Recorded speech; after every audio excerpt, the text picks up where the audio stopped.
live. All right. Good evening, everyone. You're listening to the new WCEG network on WCEGtalkradio.com. Click a live stream tab or watch us live on your smart TV, YouTube, WCEG network. I'm Dr. Charles Ross, the host of Your Personal Finance, and I'll be with you for about an hour today. We're the worldwide community empowerment group where we speak life into the community. Like us on Facebook, follow us on Twitter and on Instagram at WCEG Talk Radio and at WCEG Network. And of course, the disclaimer that the topics and opinions are those of the host, which is me, and not of the WCEG Network. Appreciate your support. So normally I would have a guest. This is our first inaugural. I did a show last December, but I thought I'd just give people a background of, who is this guy talking about finance? And my background is I am the president of Rossville Holdings, LLC, which is a company. It's dedicated to principles of managing money. We invest in real estate. And of course, we have financial planning services. I'm the author of 2 books, Your Common Sense Guide to Personal Financial Planning. And the other one's entitled Your Common Sense Guide to Personal God's Plans for Your Financial Success. I should know the name of my books, right? These books are available on Amazon, so feel free to get them. It'll explain some of my philosophy and what we're going to be sharing about. Also, I'm an educator. I call my educator job as my, side hustle, although I work full time. But before all this, I was a vice president for the investment department for a major bank. And if I call it, you know who it is. I had 30 years experience in financial planning and broadcasting. And I brought those two together to come up with a radio show called Your Personal Finance.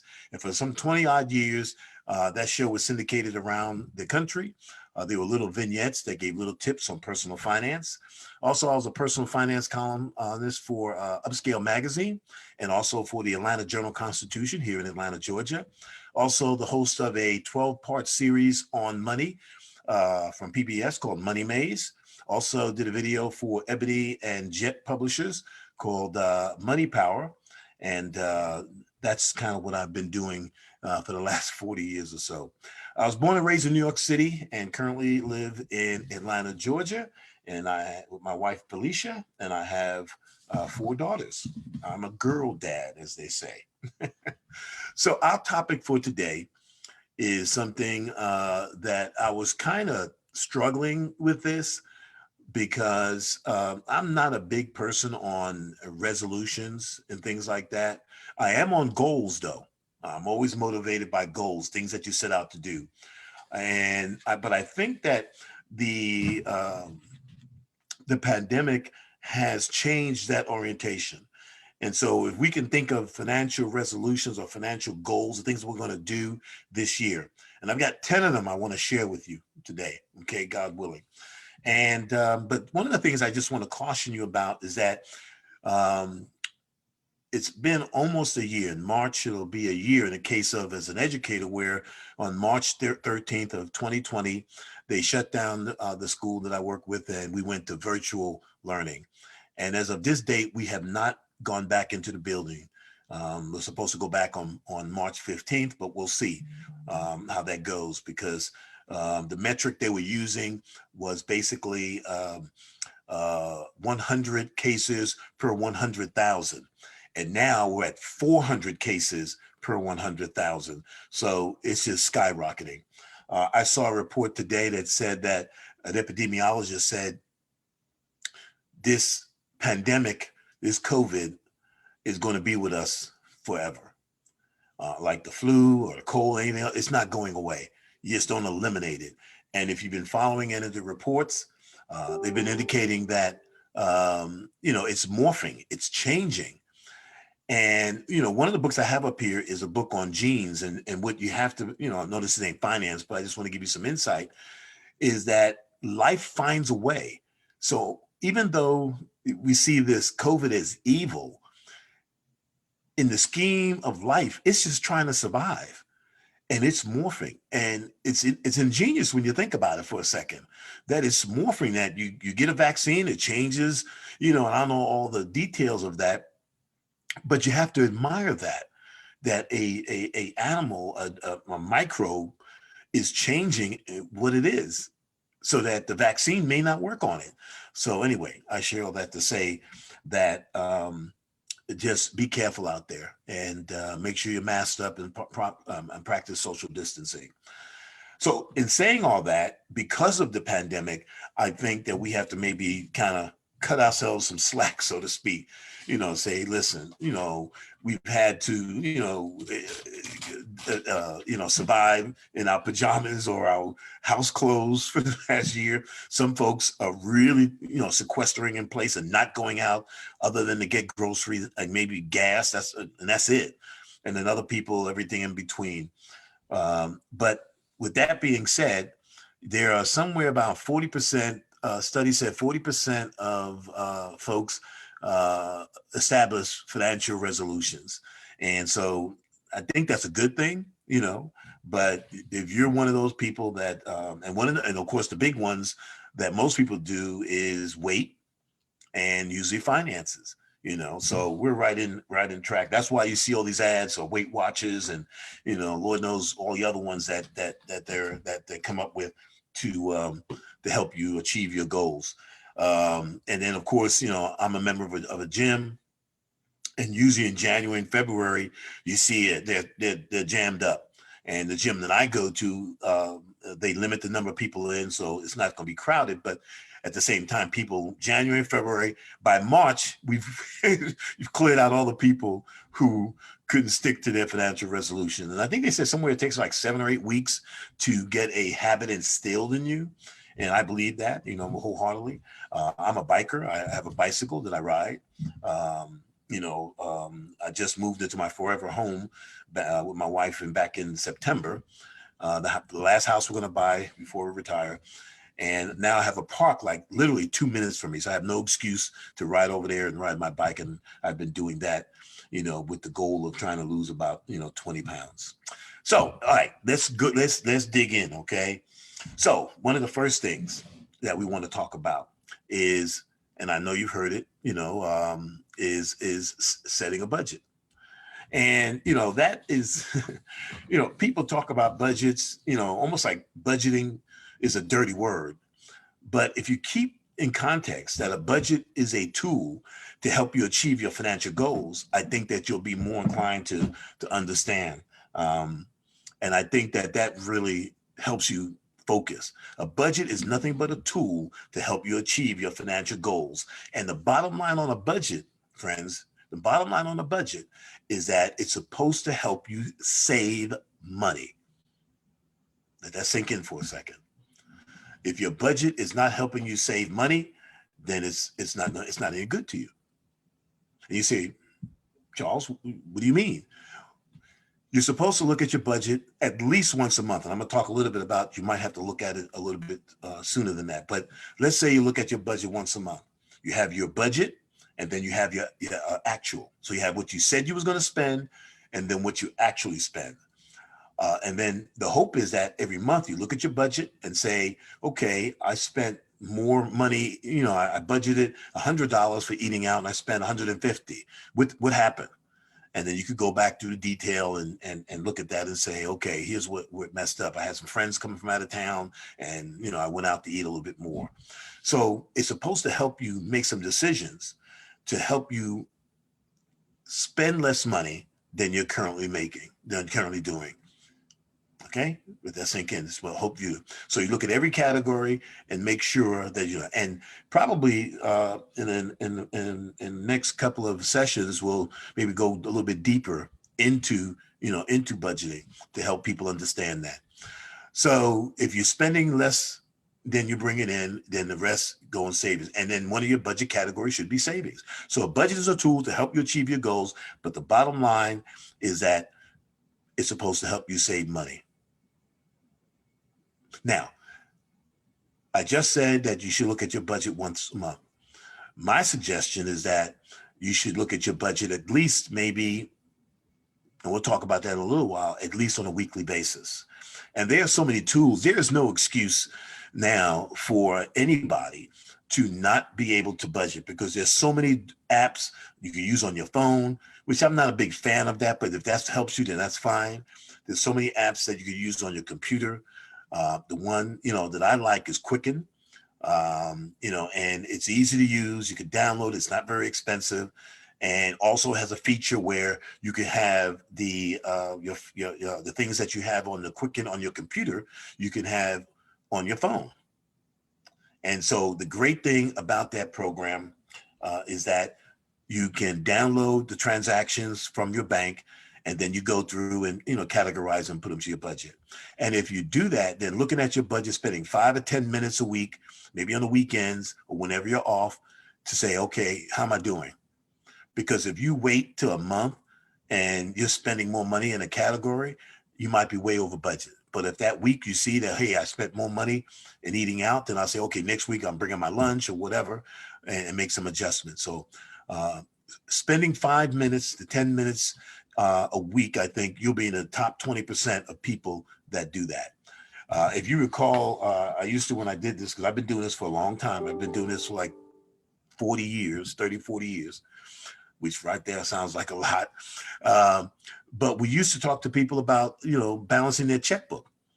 And I don't think anybody balances their checkbook anymore. Very few. Back then, about 30 years ago, maybe it was like 10%. I doubt they do it now. Now, with the different apps and programs you have now, you don't necessarily, have to do that, because it'll balance it for yourself in your register. So I recommend to kind of end that whole diatribe there is that you look at making sure that you have a budget, and there's no excuse. You've been sheltering in place for almost a year. There's no excuse now. I mean, if you don't come out, I used to say, if you don't come out, I still say, if you don't come out of this pandemic with a more education or a skill or a side hustle, it's not that you lack time, you lack discipline. And that's maybe something you got to get more of, okay? I think I beat that up a little. So budget your money. All right, the second thing, you want to put more money away for retirement. Saving money on retirement is extremely important. Most people do it by their 401k or 403b or their IRA or something of that nature. They establish that. I encourage you to do that. I'm going to talk to you a little bit about some avenues that you might want to consider. But here are some ways that you can save more for retirement. Here's some ways. Number one, save 1% more. Whatever you were saving last year, if it was 10%, bump it up to 1%. It's not going to hurt you that much. If you make $50,000 a year, and let's say you save 1% more, and you get 6%, that's about $50,000, $60,000 in extra income that you're going to get. So I encourage you to bump up that up. You might get a raise. Excuse me. You might get a raise this year. A lot of companies, because of the pandemic and they're struggling, you might not get a raise. Excuse me, let me get some water here. You might not get a raise. But if you do get one, you might want to redirect it into your retirement fund.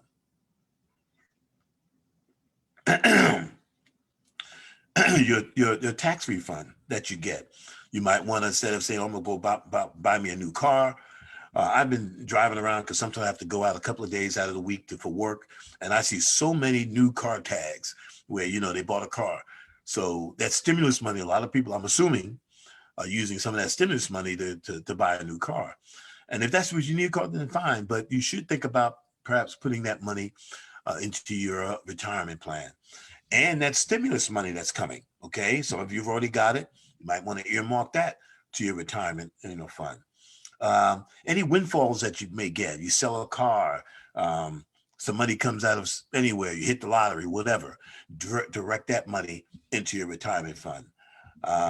Make sure you're contributing enough to get your 401k max. Make sure you avoid penalties.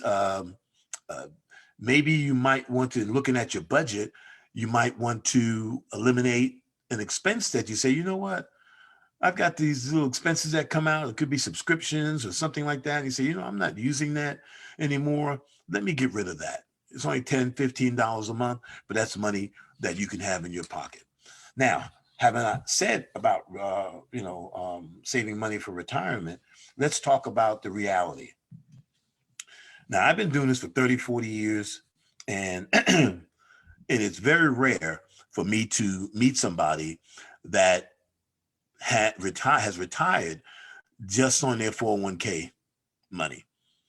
And if you do the analogy, you have to have started saving 30, 40 years ago. And, for most people, they just haven't been able to do that. The money that you'd have to save to replace your income. And the theory is that whatever you're making now, you're going to need about 70, 80% of your current earnings to be able to retire. So if you, depending on where you are, I would suggest that you look at real estate. And let me tell you why. Because real estate is one of the keys to building wealth. If you look at any millionaire, billionaire, they usually have two things in their portfolio: real estate and a business. And then thirdly, they may have some stocks or something like that, thing like that. But mostly they have a real estate and a business. Think about that. The reason is that, as I said, they're not making any more land. People always need a place to live, okay?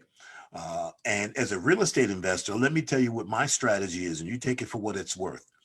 So I buy what we call sub 30 market properties. That means properties that sell for under $35,000. And then I rent them out for $500, $600 a month.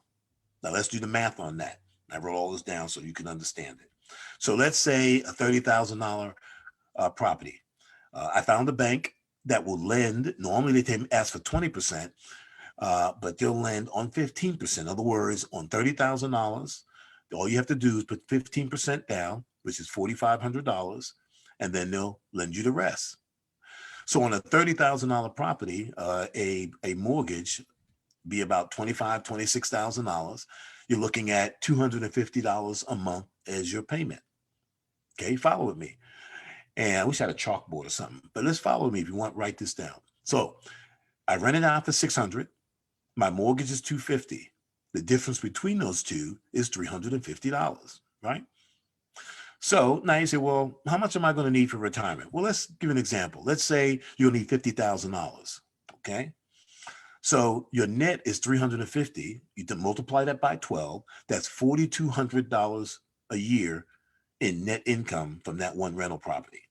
So if you want $50,000 as retirement income, divide 50,000 by 4,200, that comes up to, you need 12 properties. If you have 12 properties, then you're going to net out $50,000 a year. Let that sink in for a minute. Oh, but it gets better. Why? There's something called Social Security. You know what the average Social Security payment is? It's about $1,400 a month. So let's multiply that by 12. I've done it for you. I'm gonna round it up. It's 16,800. I'm gonna round it up to 17,000. So now you've got 50,000 coming from your rental properties and another 17,000 coming from Social Security when you retire. That's $67,000, almost $70,000. Sounds pretty good. Can you retire on $70,000 a year? If not, change the numbers. So you can double the number of houses to 24 or 20, whatever. My point is that you've got to find a way to get additional income. Now, I know a lot of people are still working. I'm 63 and I'm going to retire in about 3 years. They're working into the 70s, and sometimes not because they want to, because they have to. Now, if you're in good health and you still want to work, that's fine. But I don't know many people who want to get up every morning at 6 o'clock and punch a clock if they don't have to. Okay? You look at life expectancy. The life expectancy, I think, is usually around 75, 80, somewhere around there. It's higher for women than it is men. But I can think of a lot of things that I can do, and I'm sure you can think of to do if you didn't have to go to work every day. If the money that you was coming in from your investments or Social Security or pension, whatever, then that's coming in that you can use that time to do something that you like to do. Take up photography, take dance classes, travel, go see your grandbabies, go see some friends you don't know, travel, live your life. So I share all that to say that you've got to look at the options you have and just putting money into a 401k. Now, here's the great thing. You say, I don't have $4,500 right now. But guess what? If you have a 401k, you could take money or borrow money from your 401k to invest in real estate. Yes, you can. Didn't think about that, did you? It gets better and better. And so once again, it's something you want to do. And like I said, I encourage you to get educated. There's some books that I would recommend. I don't deal with real estate much in my book, but there's a book called Bigger Pockets, I think, on real estate investing. You can find it on Amazon, and it'll give you some ideas. And I'm a real estate investor. If I'm a part of a network of real estate investors, and if you're interested, just text real estate. Now I'm gonna give you my email address, or to charlesross@outlook.com. charlesross@outlook.com. Real simple. Just send me, say real estate. I'll send you information on what we do in our network. Because one of the things about the network of real estate investors is that they are more than willing to share information. They're more than willing to share information. They just, because they know the pot is so big, they're not concerned about it. Now, let me just say, and I'll get off of this. You're saying $30,000. Where am I going to find those? Well, let me just say, I can find them in Atlanta, where I live, and I don't invest in Atlanta. Well, I have one property in Atlanta, but I'm outside of Atlanta because in these small towns, you can find $30,000, $40,000 properties. Okay, so let's keep it real. So whoever's listening to us, wherever you are, there's a couple of apps, Zillow, Realtor.com, Trulia. You could go in there wherever you live and search some zip codes and put in the parameters for 30,000 and see what comes up. Okay. All right. I think I kind of hit that enough. Everybody understand that? You want to invest in real estate. That's very important so that you can be successful in your life and be able to be, have the life that you want. Because I think it's just crazy that you spend, 30 years, 40 years working and then live another 10 or 15 years. And then that's it, so, all right. So the next thing, you want to improve your credit score. Okay. Because, back in the day, when you went to buy something, they looked at your income, how long you've been on your job, and all that stuff. Well, the credit bureaus and the companies that grant credit said, you know what, we just need a real simple system that we can just go to.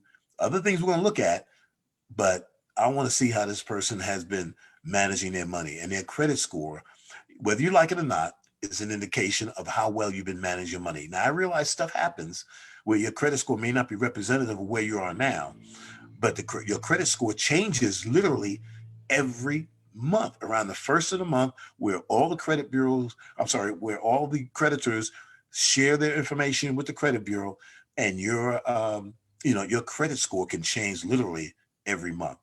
Now, there's a couple of things that you want to be able to do. Make sure you do to pay your bills on time. That really goes a long way. Also, making sure that you stay under 30% of your available balance. Okay. So make sure you pay your bills on time. Make sure that you stay under 30%. You say, what do you mean by that? Well, let's say if you have available credit of, let's say, 1,000, make it real simple. That means that you shouldn't have your balances over $300. I'll say that again. If you have a line of credit on a credit card and it's $1,000, then your balance shouldn't be more than $300. Now, I know that goes up and down, but as soon as it goes over that, you want to get it down, because it sounds counterintuitive, because you want to think that the credit card companies want you to use your credit.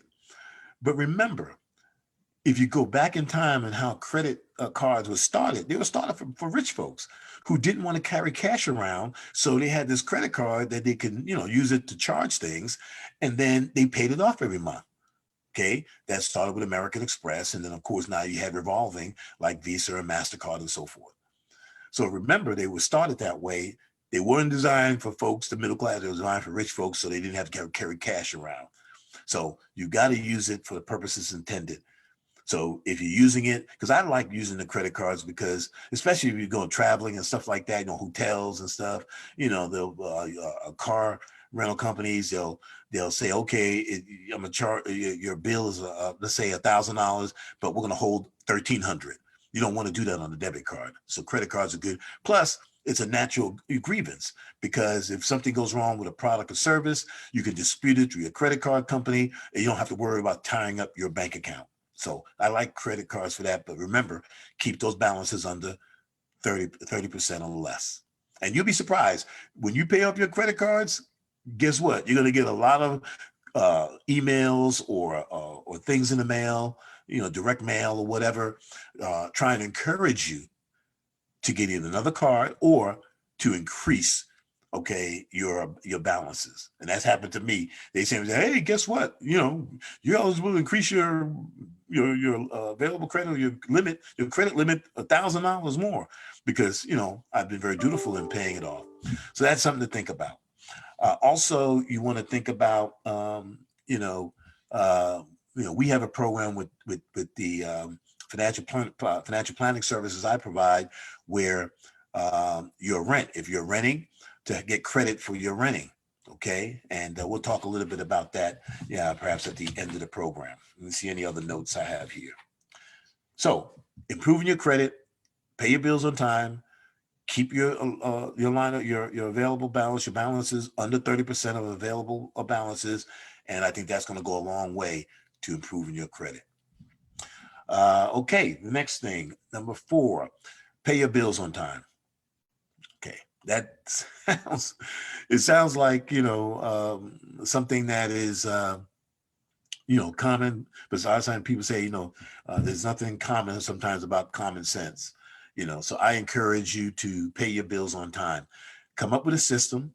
If you can, I would suggest that you put your credit card payments at least on automatic payment.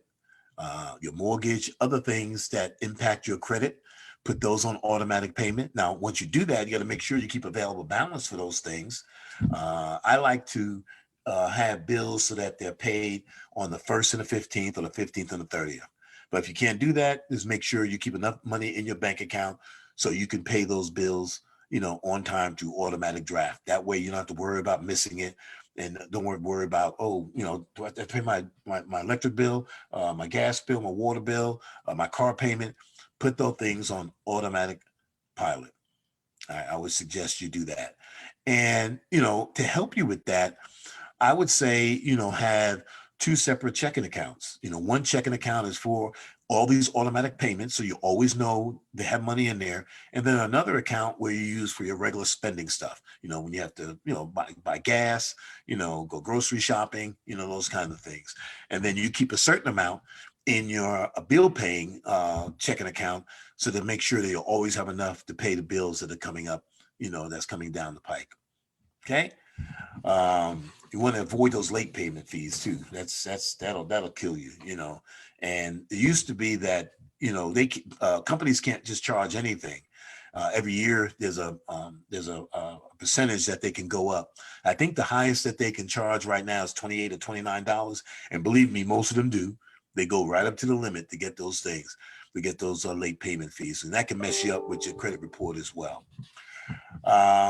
Okay. So the next thing, let's talk about making plans to help you achieve your financial goals. This is number 5, so about halfway through here. I think when it comes to resolutions, you should have some financial goals that you're trying to achieve. And your financial goals should be in 3 different categories, 3 different areas: short-term goals, medium-term goals, and long-term goals. Now, short-term goals are going to be those that are between now and 1 year. So 1 year or less, things that you can do over the next year. It might be you're going to pay off a credit card that has $1,000 balance. You're going to do that by paying, a little bit more down each month than the minimum payment. So that would be a short-term goal. A medium-term goal, that's going to be 1 to 5 years. Okay, so medium-term goals are 1 to 5 years. Short-term goals are 0 to 1 year. A medium-term goal might be Maybe you're trying to save, money for a extravagant vacation. Maybe you want to go on a cruise, which of course cruise is not that popular now. So, but maybe you want to go to Tahiti, or you want to go to the Caribbean. My wife and I got back a couple of years ago from St. Martin, which is a real island where you can drive around the island in about an hour, not like Jamaica or Puerto Rico or Mexico, some of these other places. So you might want to have a medium-term goal in a year and a half, 2 years. You want to go to Africa, Middle East, wherever. And that will require you to save a little bit more. You need a long lead time to get that done. And then anything over 5 years would be long-term goals. And the obvious one would be retirement. Okay. That would be retirement.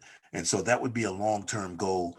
All these goals have to have two things. Have to have a time frame and a dollar amount. In other words, how much money you want and when do you want it?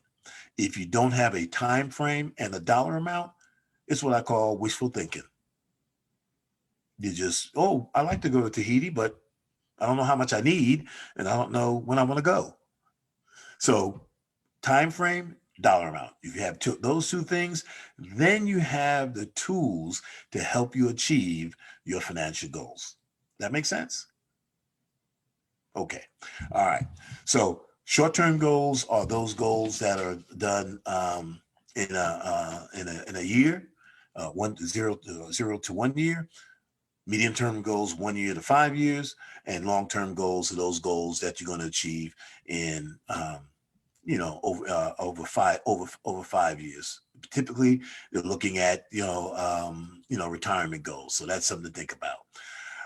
Let's see what else we got here. Got that. Let's see. Creating an emergency fund. That's extremely important. Okay. Some people call it a rainy day fund. They're all kind of terms that you use it, but basically it's making sure that you have money, for emergencies, but also, if you, lose your job or something of that nature, which is an emergency. And I would start off, if you've never had one, then I would say start off with 3 months expenses. So let's say, make it real simple. Let's say that you have $1,000 in monthly expenses, then you should be striving to set aside $3,000, okay? $3,000 in a bank account. And I'm gonna give you some criteria in a minute that you can access pretty quickly. And, normally this is tied to your checking account, usually overdraft. So if something comes in that's, a little bit more than what you had in your checking account for whatever reason, that you can they'll pull from that. But the 3 months expenses are very, very, very, very expensive. I would start there if you haven't done one. And I say that because, most people have expenses of more than $1,000. Okay. Not just salary I'm talking about your expenses. So that would be the first thing that I would look at. Typically, ideally, you want at least 6 months expenses. Exceptional is to have at least 1 year of expenses. So an example I gave you, $1,000 a month, that means you have $12,000 sitting aside. Now, here's the key, okay? Here's the key. That money can't be invested in anything that you can't quickly get access to. Let that sink into you. In other words, that money has to be invested in a bank account where you can get access to it in an emergency. You can't put it in mutual funds. You can't put it in stocks and bonds. Okay, you have to have it accessible. Now, having said that, if you've gone out in the marketplace and looked at savings rates, I think, 0.5%? If you're doing good, if you're getting 1%.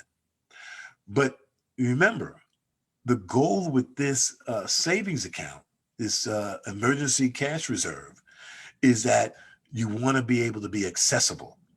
If it's in mutual funds, they fluctuate every day and you could lose money. You want to make sure that if you put in $500, $100, $10, you're going to have $10 plus whatever interest you earn. And see, what happens with a lot of people, they see that money in there, and then they start saying, "Oh, wow, I've got 3 or 4 thousand. Let me go buy a new car. Let me buy some more furniture. Let me take a trip around the world, whatever." Well, that money should have been in that account for that vacation, and not in your emergency cash reserve, if that makes sense. Okay, so it has to be in your bank account. Has to be readily available, converted to cash very easily. You can just use your ATM card, write a check, go to the bank, go to the ATM, withdraw the money, and get the money. And that's real.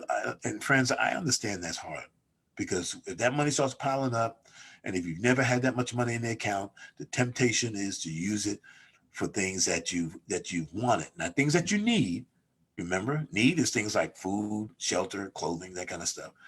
You know, so things outside of that are more wants. What I want, like I want a Corvette. Someday I will get one. I want an RV. Someday I might get one, but it's not a priority. It's just one of my wants. I have a car, a nice car. It's fine. All right. So we've got that. So emergency cash reserve. The other thing we want to look at, number 7 on financial resolutions for 2021, is to look at paying down on your debt. Now, we talked a little about, your credit score and your credit score increasing based on you having a certain amount of, 30, don't use more than 30% of your available credit, paying your bills on time. The thing that you want to look at is having a strategy to pay your debts down. And my suggestion is that you start with the smallest balances first. You say, "Charles, why? Why don't I start the big ones? Those are the big ones that charging you the most interest." And I said, logically, that makes sense, but you have to look at motivation. Okay. All right. Because if you've got a big credit card balance, $2,000 or $3,000, $4,000, it's going to take you a minute to pay that down. But if you've got a little credit card balance on one of your cards at 250, well, you might be able to knock that out in 2 or 3 months. So it's a psychological thing. So let me give you an example. So let's say that you have 3 credit cards, one with $1,000 balance, one with 500, and one with 250. And let's say on the 250, you're paying $25 a month. On the one for 500, you're paying, say, $50 a month as a minimum. And then on the 1,000, you're paying $75. So that little 250, you're paying $25, even though that's just $25 a month, you pay that off, okay, in 2 or 3 months. You're motivated, like, wow, I did it. Yes, I did it. I did it. Anyway, so you did it. You paid off that 250 balance. Now, guess what? Now you can use that $25 that you were paying on that one and add it to the 500. Now you can pay $75 on that one, and you could start paying that one off, and then so forth and so on. Does that make sense? It's all about motivation, psyching yourself out and say, listen, if I get that balance paid off, then I can use that money I was paying on that one to pay on the other one, on the next one. So it's all about, but if you start with the $1,000 balance and you're paying $75 a month, you're like, wow, it might take me a year or more to pay that off. But if I pay off the little one, then I'll be motivated to start, to pay off the next one and the next one. Now, while you're doing this, you can't add money to it. I mean, in other words, you don't want to be adding stuff to it. So you want to have to, stop using those credit cards. And I heard people do all kinds of things. They hide their credit cards from them. They put them in the refrigerator. They put them under their clothes in their dresser drawers, or whatever the case may be. You have to figure out what works for you. They leave them at home. They don't carry them with them, or whatever the case. So you won't be tempted. But part of being successful financially is having discipline. The discipline to walk into a store and not be tempted by anything that's in there. Just to walk past the clothes. For me, what my Achilles heel is? Look behind me. I have over 2,000 books. And That's my Achilles heel. Thank God that bookstores are becoming less common. I mean, I've got to travel a good 20 or 30 minutes to go to a bookstore. Okay. But my wife will tell you that I've never met a book I didn't like. That's not accurate, but um, to some extent it's true. But I always keep it in proportion, okay?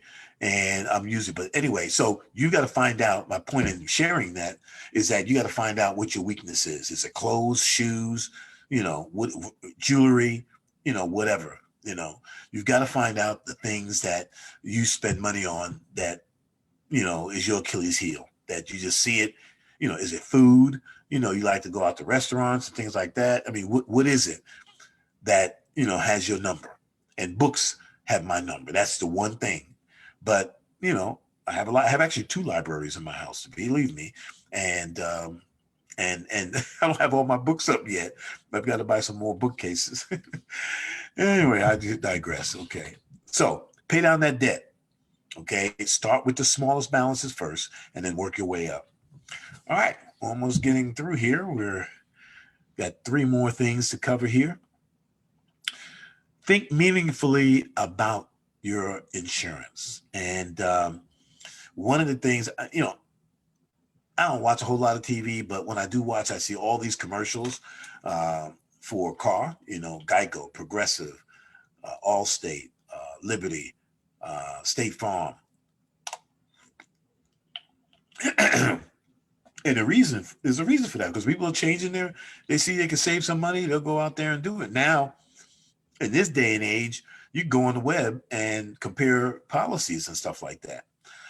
What I suggest that you do, that every year you should evaluate your insurance, your homeowner's insurance, your car insurance. Can't do that so much with your life insurance, but definitely car insurance and homeowner's insurance. You should look at that and say, okay, can I get a better deal? Okay. There's a lot of value in bundling your homeowners and your auto insurance. You get anywhere from about a 25% discount from doing that. And you say, well, why do insurance companies like for you to bundle your stuff? Well, one, they're getting more money out of you. And then there's some overlapping between car and homeowner insurance in terms of liabilities from car insurance and homeowners insurance. So they like to have, all your insurance coverages. And then, of course, they love having your life insurance and things like that. Can't have your health insurance, obviously, because that's usually do your job.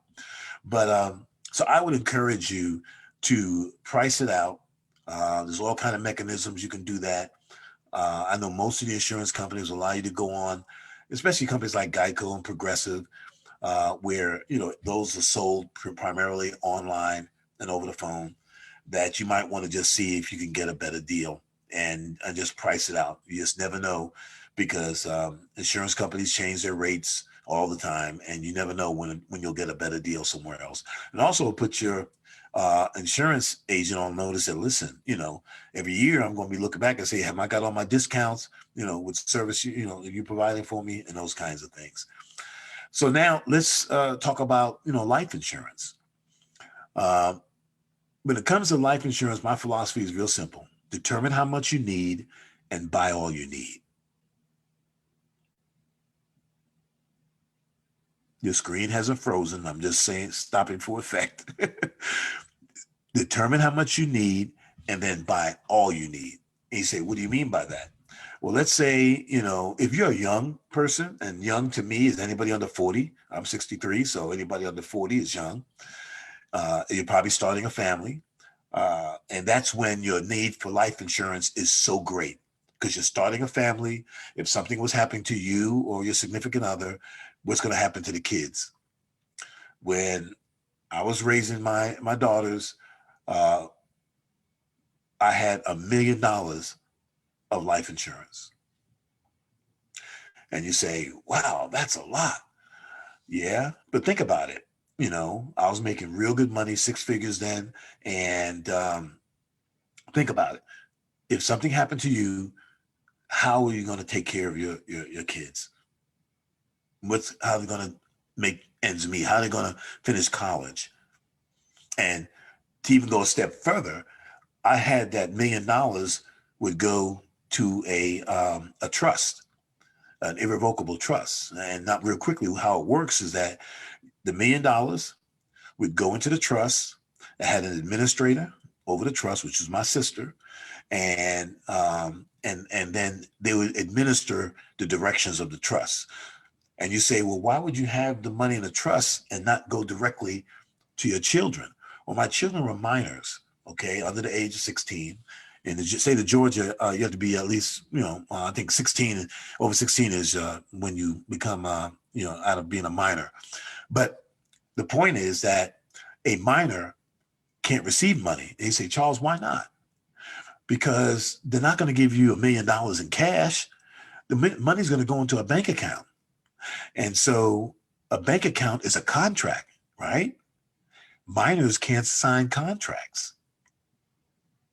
That's why you see these child actors and entertainers have a guardian, someone who administers their money, who takes possession of their paycheck or whatever, okay? Because they can't sign a contract.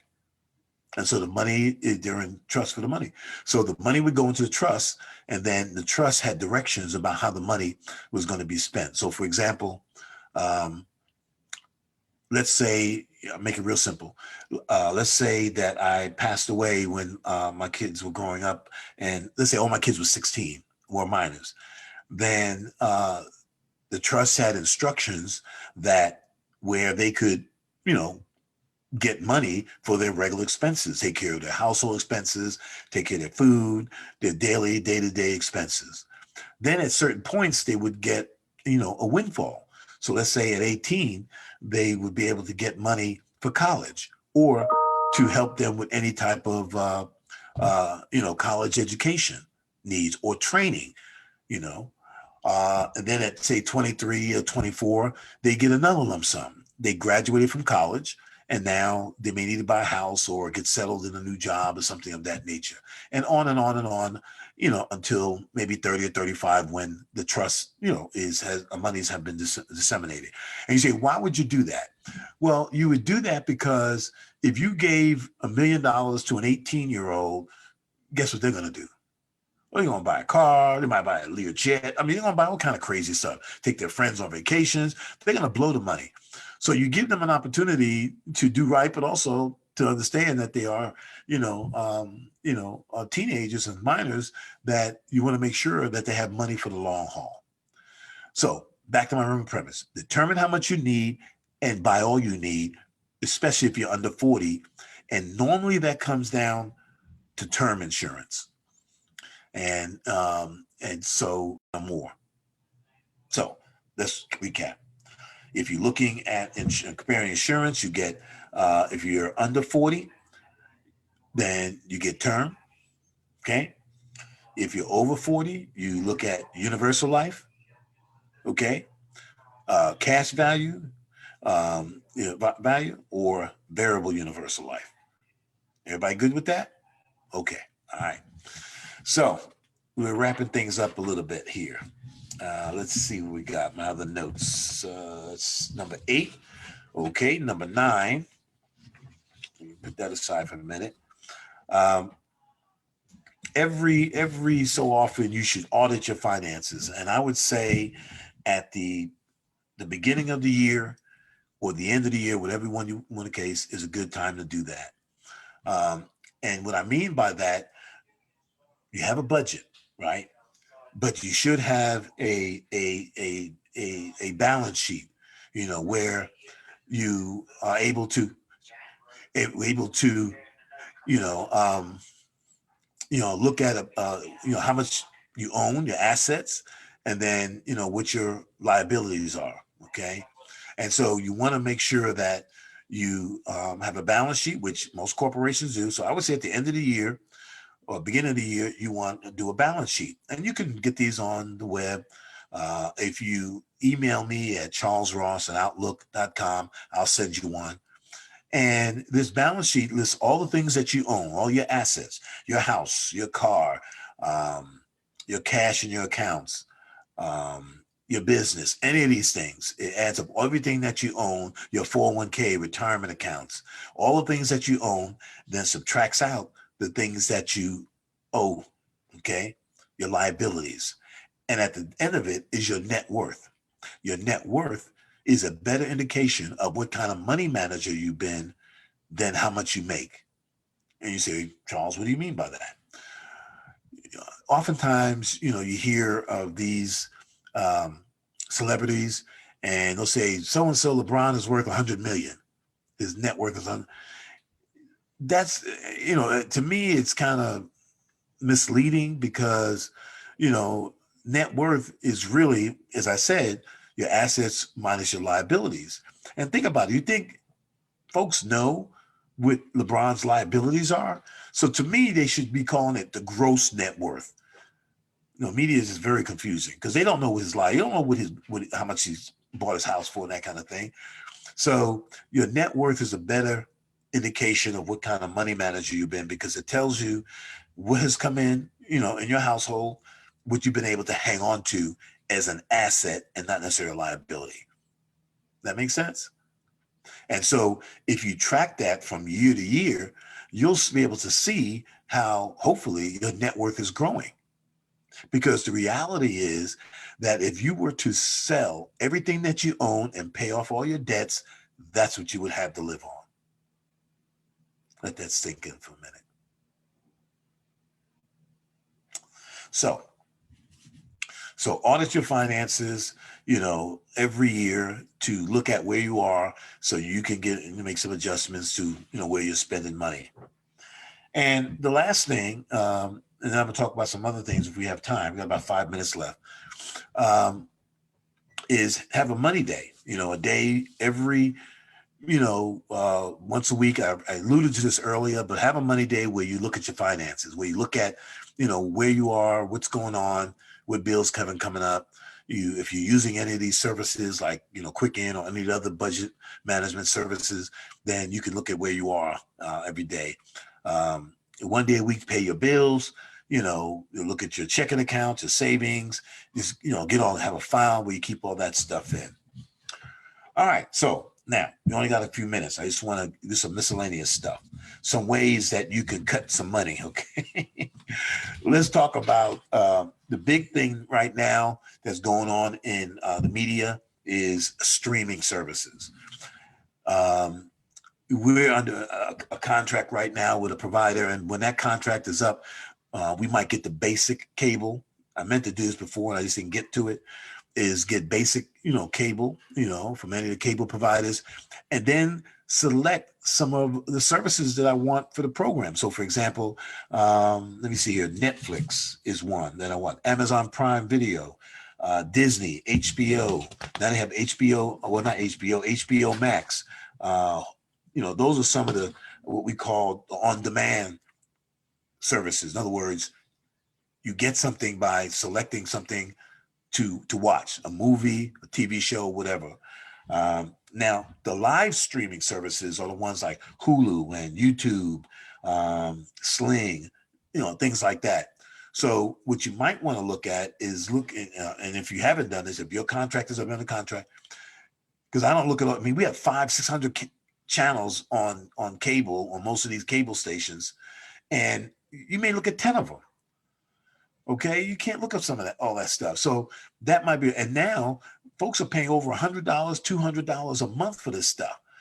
And so you might want to selectively say, let me get some basic cable so I get the channels in my town, but then also select some streaming services because, Netflix is what, $15 a month, $16, whatever it is. Amazon Prime, I think you pay $100 a year for that, for, services that you get on Amazon.com. HBO Max, all these other ones, Hulu, YouTube video. And so you could bundle stuff together and create your own little, basically cable station, having maybe 4 or 5 streaming services, and then, which on demand, and then live streaming services. So I suggest that you take a look at that. And then finally, I have this note here to save money on gas because, people always, having to drive around now. I hope that people are not driving as much. I know here in Atlanta, when I go into work a couple of days a week, I have to go in for a few hours, that the traffic is so light. I am loving it. And um, there's a certain part of me that says, wow, this pandemic going to be around the rest of our life. The traffic's going to be like this. This is great. You know, and so those are the things that I look at, in terms of, that you might want to take a look at, is that saving money on gas, gas station rewards programs, warehouse club reward programs like Sam's Club and Costco and so forth. And then there's a website called gasbuddy.com, which does gas providing type stuff. I mean, gas now comparison of where, the good deals are. So we're just about out of time. We got about a minute left. And I want to thank you guys for tuning in and watching. And I want to also, if you want to reach out to me for any things we talk about, the real estate, that is very, very real. I can share with you some strategies on that. Charles Ross at Outlook.com. Charles Ross at Outlook.com. If you want to find ways that you can improve your credit, then hit me up at charlesross at outlook.com. Just put in a comment, credit, and I'll know what you're talking about. If it's about real estate, just comment, text me. Email me real estate, and then I'll be able to provide and get back with you some information. Thank you guys for so much for listening. I think we're just about out of time, and we'll be back in another 2 weeks with another edition of Your Personal Finance with Dr. Charles Ross. I appreciate you guys listening. Please enjoy the rest of your day.